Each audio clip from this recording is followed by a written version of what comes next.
For 70 years, India bought its strength from other people. Russian jets, German submarines, French missiles, American helicopters, every weapon with a foreign label, every spare part on a foreign timeline, every upgrade needing a foreign signature. A nation of 1.4 billion people, defending itself with someone else's tools. That era is over. India is building 15 of the most advanced military programs on Earth, from scratch, on its own soil, with its own engineers, answering to no one. All Indian. This is what we will cover today. Number 15, AMCA. We will start with the most exclusive category in modern air warfare. The Advanced Medium Combat Aircraft, the AMCA, is India's entry into fifth-generation stealth. There are only a handful of nations on Earth that currently operate or are credibly developing stealth combat aircraft. India, with the AMCA, is building its place among them. The AMCA is designed from its first blueprint to be invisible to enemy radar. Its weapons are stored inside the airframe in internal bays, so that the radar-reflecting external pylons that traditional jets carry never protrude from the fuselage. Its airframe is shaped with geometric precision to scatter incoming radar signals rather than reflect them. Its engine air intakes are engineered to hide the radar cross-section of the rotating turbines inside. The result is an aircraft that, on an adversary's radar screen, simply does not appear. India plans a fleet of more than 100 AMCA aircraft. Production is scheduled to begin between 2032 and 2034. The AMCA will carry an advanced electronically scanned array radar capable of simultaneously tracking dozens of aerial targets while jamming enemy radar networks. It can strike before the enemy detects it. It can depart before the enemy confirms it was ever there. Air power shapes every other domain of modern warfare. A navy without air cover is vulnerable. Ground forces without air superiority suffer. And the nation that controls the sky controls the tempo and outcome of any conflict beneath it. By fielding a stealth fighter, India ensures its aircraft can operate where others cannot. Number 14, Hellcat's Warrior. A stealth fighter is one of the most powerful weapons in the sky. It is also one of the most expensive. And inside its cockpit sits something that cannot be replaced, a trained Indian pilot. So modern air forces are asking a new question. What if the most dangerous missions did not need a pilot at all? India's answer is the CATS Warrior. Built by Hindustan Aeronautics Limited, it is a combat drone that flies alongside a manned fighter jet. It goes into the most dangerous airspace, the places too risky for a human pilot to enter. The pilot stays safe in his jet and controls the drone through a secure radio link. The drone does the hard, dangerous work. The pilot stays out of harm's way. As of March 2026, HAL is building the first full prototype. The first flight is set for 2027. The Indian Air Force has already said it wants up to 100 of them. Think about what this means in a real battle. Every Indian fighter jet effectively becomes 2 aircraft. Every pilot can now strike twice as many targets. The danger is cut in half because the drone goes first, into the places no pilot should have to go. The CATS Warrior does not replace the Indian pilot. It protects him. Number 13, Zorawar Light Tank. In the summer of 2020, Chinese tanks moved into position along India's border in Ladakh. India responded fast. But there was a problem. India's heavy tanks, the T-72 and T-90, were built for flat land. Up in the mountains above 14,000 feet, they struggled. The air is thin. The roads are narrow. The steep slopes stop heavy vehicles cold. India took note, and then it got to work. The Zorawar is India's first homemade light tank. It weighs just 25 tons, less than half the weight of a regular battle tank. That means it can go places heavier tanks simply cannot. It was built by DRDO and Larsen and Toubro in under 2 years. It is fast, it can cross rivers, it can even launch drones. It carries a 105mm gun and fires the Nagmark 2 missile, a guided weapon that locks onto its target and hits from up to 10 kilometers away. No manual aiming needed. In early 2026, the Indian Army began testing the Zorawar in Ladakh, the exact mountains it was designed to fight in. The first 59 tanks are already ordered. Up to 300 more will follow. By 2027, Indian soldiers on the world's highest battlefield will have a vehicle built for that ground, built for that fight, built entirely in India. Number 12.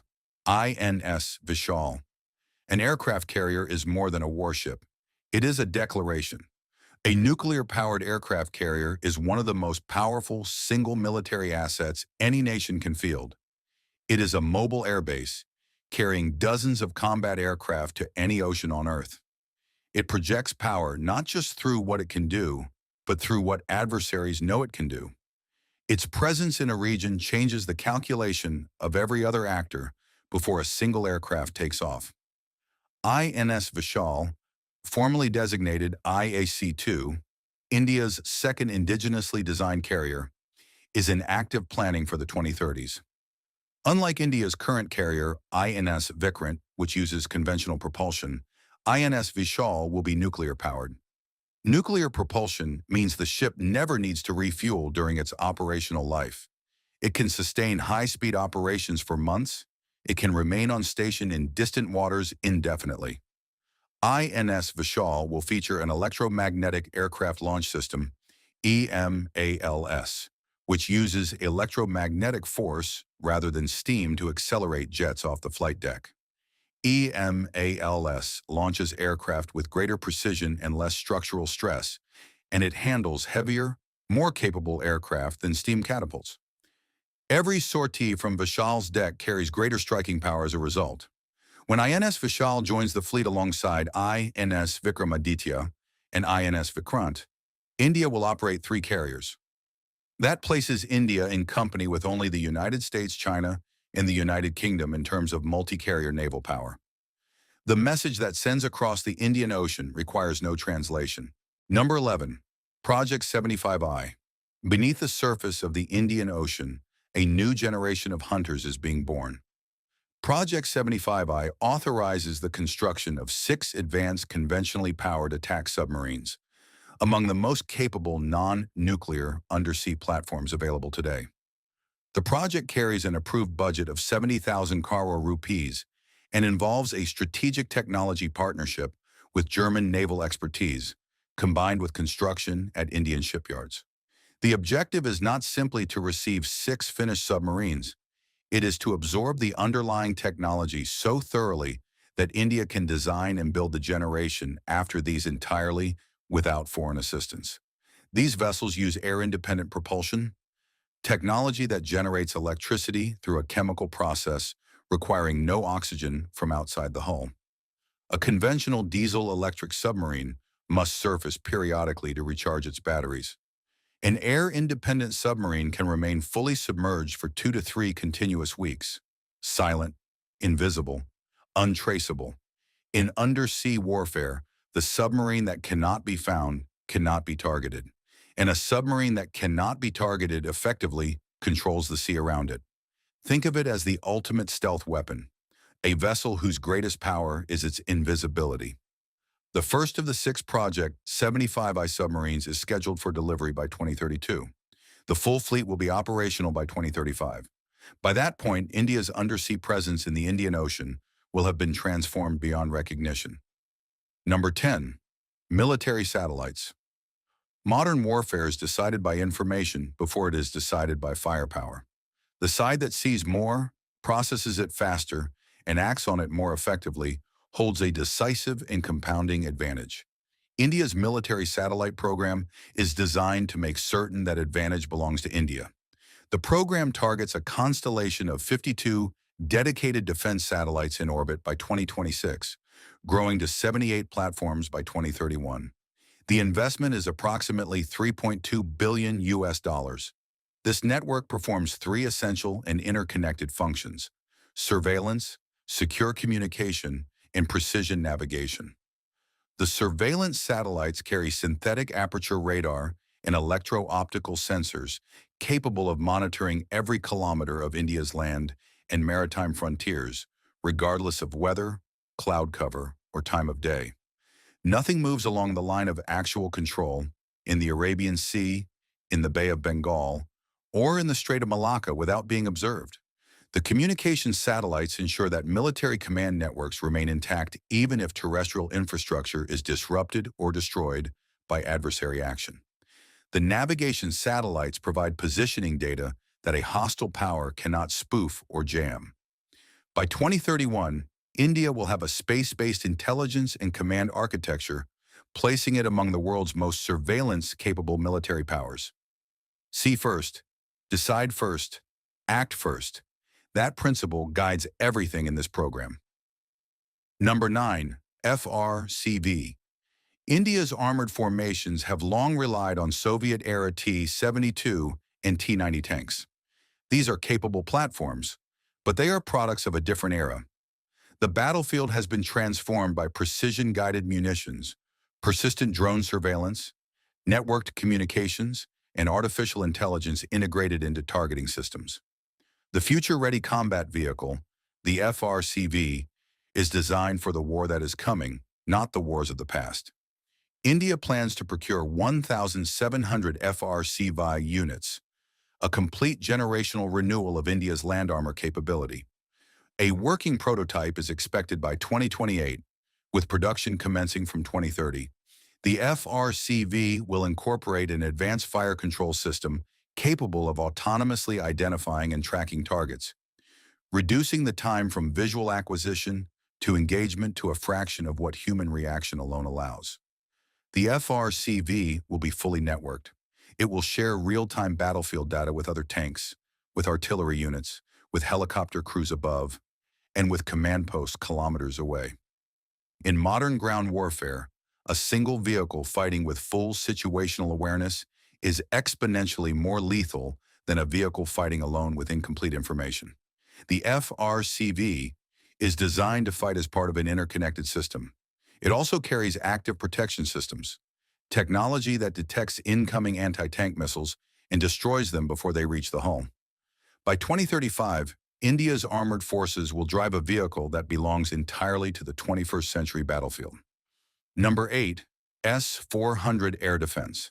India's most immediately formidable air defense capability is not a project still being built. It is already in the field, already operational, already protecting Indian skies.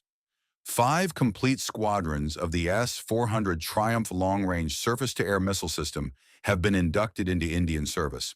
All 5 squadrons reach full operational readiness in 2025. The S-400 can detect and track aircraft, cruise missiles, and ballistic missiles at ranges of up to 400 kilometers. It manages multiple simultaneous engagements, tracking dozens of targets at once and directing missiles against different threat categories from a single battery. No single type of aerial threat defeats it. India's decision to acquire the S-400 was controversial.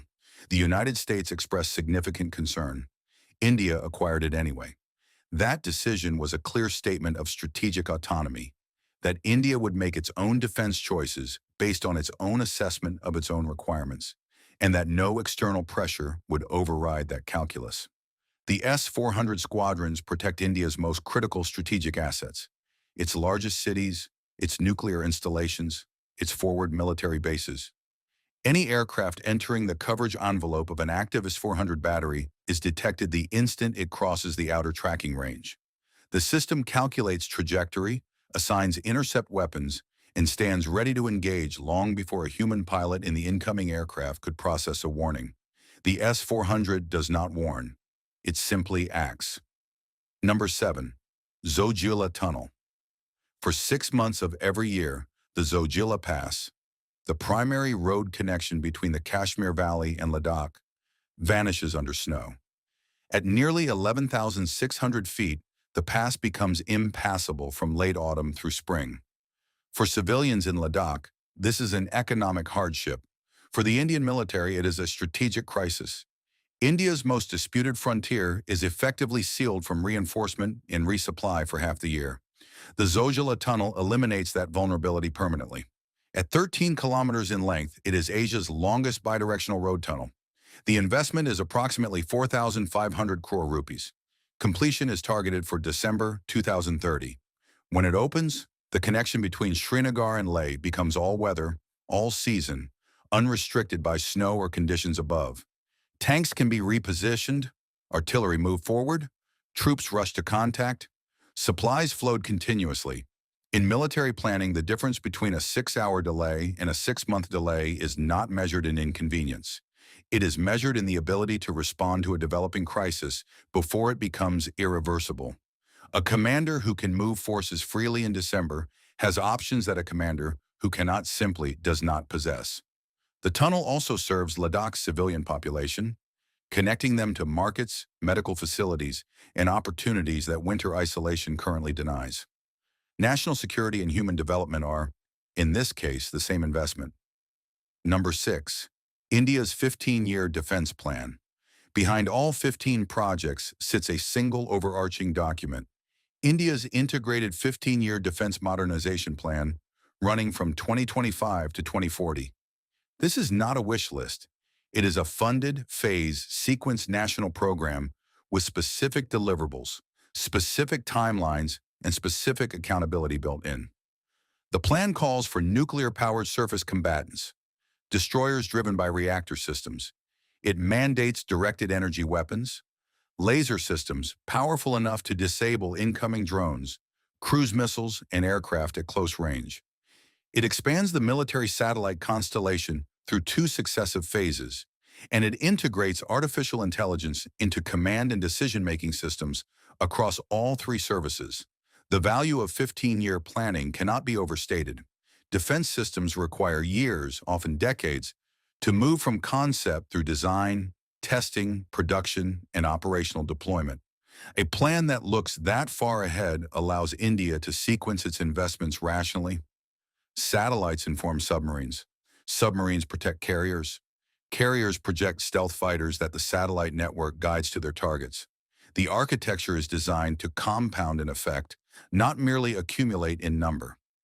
By 2040, the plan envisions an Indian military that is self-sufficient in nearly every major capability category, designing its own systems, building them in its own factories, maintaining them with its own knowledge base.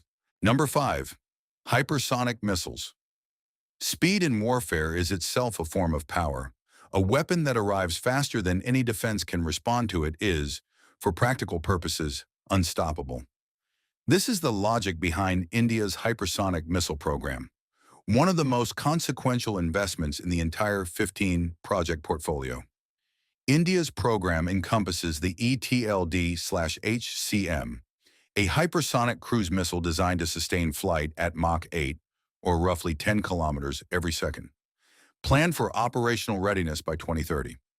The K-6 is a submarine-launched ballistic weapon with a reported range of approximately 8,000 kilometers, with test flights planned around the same timeframe. Together, these systems represent India's entry into a tier of capability that only the United States, Russia, and China currently possess with credibility. To understand why hypersonic weapons change everything, consider the mathematics of interception. A conventional ballistic missile flies in a predictable arc. Radar can calculate where it will be and direct an interceptor to that point. A hypersonic glide vehicle travels at extreme speed along a variable maneuvering glide path. It covers thousands of kilometers in under 15 minutes. Existing air defense systems have no practical window in which to successfully intercept it. India building these systems means no adversary can assume it has a sanctuary beyond India's reach. No adversary can assume it will have time to prepare a response. The strategic effect of that knowledge, present in every calculation made in Beijing and Islamabad, is deterrence in its most powerful form. Number 4. MH-60R Seahawk. The Indian Ocean is, in the most literal geographic sense, India's ocean. Its coastline runs more than 7,500 kilometers.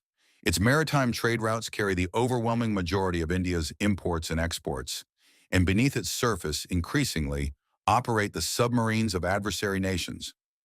The MH-60R Seahawk helicopter is India's primary tool for finding and destroying those submarines before they can threaten Indian forces or Indian trade.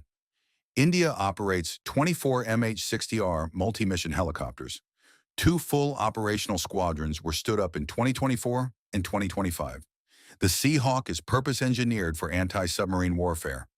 a discipline requiring persistent patience, sophisticated sensors, and the ability to strike quickly when a contact is confirmed. It carries dipping sonar lowered directly into the water to detect submerged submarines, as well as sonobuoys dropped in patterns across suspected contact areas. When a submarine is localized, the Seahawk engages with lightweight torpedoes or anti-submarine missiles. These helicopters operate in all weather conditions, day and night. India has worked with the manufacturer to customize systems for Indian operational requirements and the specific environmental conditions of the Indian Ocean. They operate from shore bases and from India's surface warships, extending anti-submarine reach far beyond the horizon. By 2030, no submarine approaches Indian waters without the serious risk of being found, tracked, and engaged. That certainty, and that uncertainty for any adversary commander, is what sea control actually means in practice. Number 3. Project Kusha. The sky above India is large and complex. Commercial air corridors, mountain approach routes, coastal vectors from multiple directions. There are many paths an adversary might use to threaten Indian territory from the air. For years, India's primary protection against these threats came from imported systems. Project Kusha changes that permanently. This is India's domestically engineered long-range surface-to-air missile system, a wholly indigenous design built to Indian requirements by Indian engineers, with an investment of approximately 21,700 crore rupees. Operational readiness is expected between 2028 and 2030. Kusha's three-tier structure is its most important feature. The M1 variant provides area defense out to 150 kilometers. The M2 extends coverage to 250 kilometers. The M3, the most capable, protects a zone stretching 350 to 400 kilometers in any direction. This is not point defense of a single installation. This is strategic area denial at regional scale. An entire region protected under a layered, integrated shield. A naval variant is also under development, designed to protect India's carrier groups and surface fleets in contested waters. And because Kusha is entirely Indian-designed and Indian-built, India holds full rights to the technology, including the right to export it to friendly nations, creating diplomatic leverage and a growing defense export revenue stream. By 2030, India will guard its own sky with its own technology. No permission required. Number 2. Project 77. If Project 75I represents India's near-term undersea capability, Project 77 represents something of a categorically different order. India's full entry into the world of nuclear-powered attack submarines. 5 nations currently operate nuclear-powered attack submarines: the United States, Russia, China, the United Kingdom, and France. These are not simply the nations with the largest budgets. They are the nations with the deepest industrial and scientific capacity, the ability to design, build, and operate a naval nuclear reactor safely over decades. India, with Project 77, is building that capacity. The program calls for 6 nuclear-powered attack submarines, each powered by an indigenously developed 190-megawatt pressurized water reactor, designed and built in India. The estimated cost is approximately $14 billion. These are generational investments that will shape India's naval power for 50 years. The strategic advantage of nuclear propulsion is endurance without compromise. A nuclear submarine carries no conventional fuel. Its reactor powers it continuously. These vessels can remain submerged for months. They can transit from the Arabian Sea to the South China Sea without surfacing. They can track enemy naval formations quietly and persistently, following them across entire ocean basins, carrying cruise missiles and torpedoes to any corner of the Indo-Pacific, invisibly. Against China's expanding submarine fleet and growing ambitions in the Indian Ocean, this capability matters more than almost anything else India is building. By the mid-2030s, Project 77 submarines will be operational. Number 1. Tejas MK2. And here, at number 1, is the project that in many ways captures the entire meaning of what India is building. Not the most expensive, not the most technologically exotic, but the one that tells the full story most clearly. The Tejas MK2 is India's medium-weight multi-role combat jet, built by Hindustan Aeronautics Limited, designed to replace the aging MiG fighters that have served the Indian Air Force for decades. The MiG-21, the aircraft. The Tejas MK2 principally replaces, entered service with India in 1963. India flew it for 6 decades. a jet designed in the late 1950s, maintained through increasingly difficult spare part shortages, dependent on Russian technical oversight for every major upgrade.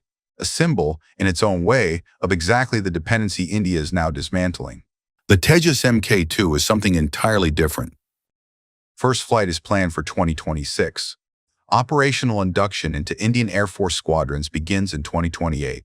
Serial production ramps from 2030, with India planning a fleet of over 100 aircraft.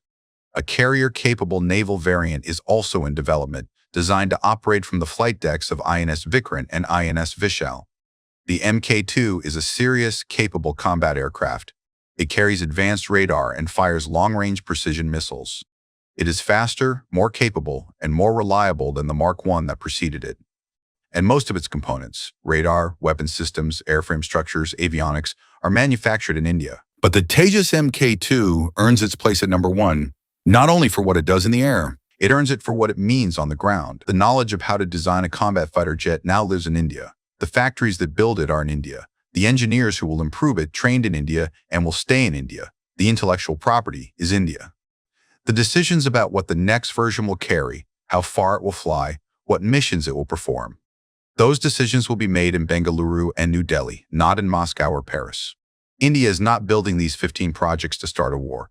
It is building them so that no one will dare to start one. Strong nations face fewer conflicts, not more.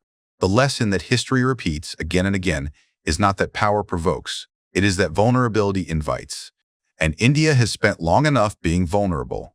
By the time this decade closes, the nation that once waited on foreign approvals for spare parts will be exporting its own air defense systems to friendly nations. The nation that once watched its mountain frontier seal shut every winter will have cut a permanent passage through solid rock. The nation that once had no stealth fighter, no nuclear attack submarine fleet, no hypersonic strike capability, will have all three, built with Indian hands. This is not the end of India's story. It is the beginning of its most important chapter. Written not independence, written in the language that the 21st century respects above all others. If this story moved you, subscribe now, hit the bell, share it with someone who needs to understand what India is building. This is the defining story of the decade. Be here for every chapter.